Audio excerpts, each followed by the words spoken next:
Los amo con el amor de Jesús. Una vez una persona que apenas estaba comenzando su vida en el Evangelio me hizo esta pregunta: Pastora, cuando alguien nos dice que escuchemos la voz de Dios a través de la Biblia, ¿cómo es posible esto? Porque yo solo veo la Biblia como un simple texto. De hecho, alguno de nosotros podemos tener preguntas similares.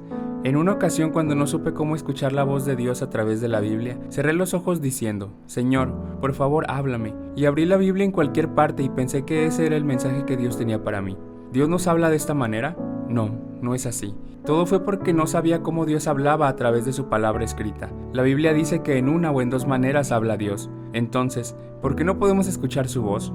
Generalmente Dios usa dos métodos. Cuando se habla en lo general, usa el método de los logos. Cuando Él quiere hablar algo individual, usa la palabra rema. Entonces, ¿cómo podemos distinguir estas dos maneras en las que Dios habla? A través de la Biblia encontramos que el Logos, Dios le habla a cualquier persona con palabras escritas acerca de su carácter, salvación, fe y lecciones de vida. Así como el gobierno no explica toda su constitución a cada individuo, sino a través de los derechos es que se conoce la constitución de un país, de la misma manera Dios nos hace escuchar su voz a través de la Biblia con el método Logos. Por eso, Dios nos pide leer y meditar constantemente su palabra. Él quiere hablarnos a través de la Biblia sobre Él mismo, sobre la fe y sobre la vida del creyente. Esta es la primera forma en que el Espíritu Santo les habla a los creyentes. En segundo lugar, ¿de qué otra manera Dios nos habla a través de la Biblia? Antes que nada, recordemos que Jesús dijo esto sobre el Espíritu Santo. Él nos enseña y nos recuerda las cosas y nos puede dar a cada uno de nosotros la voz o el mensaje de Dios que necesitamos a través de la palabra rema. Entonces, ¿cómo nos da el Espíritu Santo el mensaje rema? Por lo general se nos da de tres maneras. Primero, cuando leemos la Biblia, el Espíritu Santo puede darnos la palabra rema en ese momento, a través de una impresión e impacto. Hace mucho tiempo, mientras leía la Biblia, vi al evangelista ahogarse en llanto y sus lágrimas corrían por su rostro. En ese momento no podía entender el por qué lloraba así.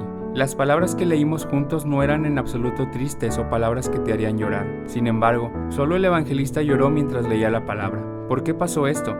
Durante el tiempo de lectura y meditación de la palabra, el Espíritu Santo le habló con la palabra rema. Nadie tenía idea de cuál era la situación que estaba pasando.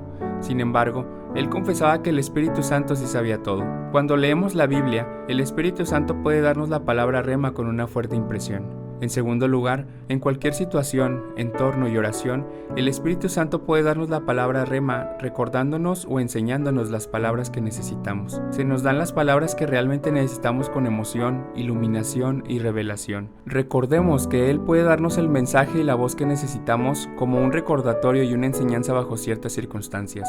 Sin embargo, a veces el Espíritu Santo puede darnos el mensaje de rema, no solo a través de la Biblia, sino también a través de las personas.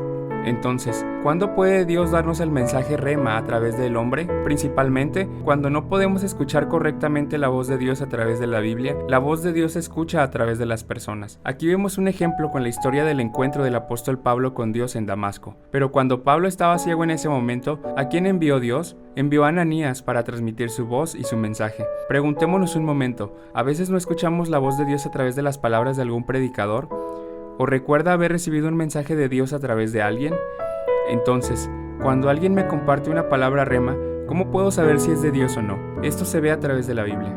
Cuando Dios envía a Ananías a Pablo, ¿no lo envía directamente? ¿No envió Dios al profeta Natán directamente a David cuando estuvo en pecado? De esta manera, la persona es movida por el Espíritu Santo. También, cuando esa persona da la voz y el mensaje de Dios, el contenido no se desvía de las palabras escritas en la Biblia. Amados, podemos escuchar la voz de Dios de varias maneras. A través de la palabra escrita en la Biblia, el Logos, podemos escuchar su voz general. Además, también a través de la palabra rema podemos escuchar su voz y su mensaje. ¿Ya están escuchando la voz y el mensaje de Dios a través de Logos y rema? Si es así, continúe escuchando y siguiendo su voz. Si no, oramos para que de ahora en adelante escuche la voz de Dios que habla de una y otra manera.